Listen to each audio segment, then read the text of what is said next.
Аты жөніңіз кім? Балабекова Жанар Төлешқызы. Қандай талаппен шығыпсыз бүгін? Біз мына пенсия зейнет жасымыз 58 жасқа түсірсін деген ой ғана сол талаппен келдік.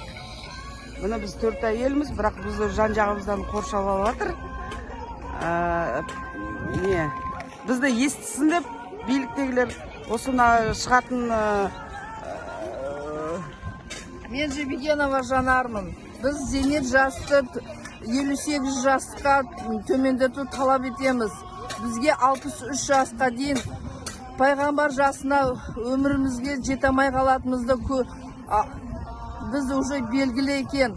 Бізге 60-қа жетпей жасқа өлім болып жатыр. Операцияға түсіп, қол аяғын сындырып, аштықтан, қиыншылықтан қиналып жатқан әйелдердің атынан сіздерге айтамын. Өкімет, өтініш бізден, әйелдерден 58 жасқа түсіруге үміттенеміз, талап етеміз.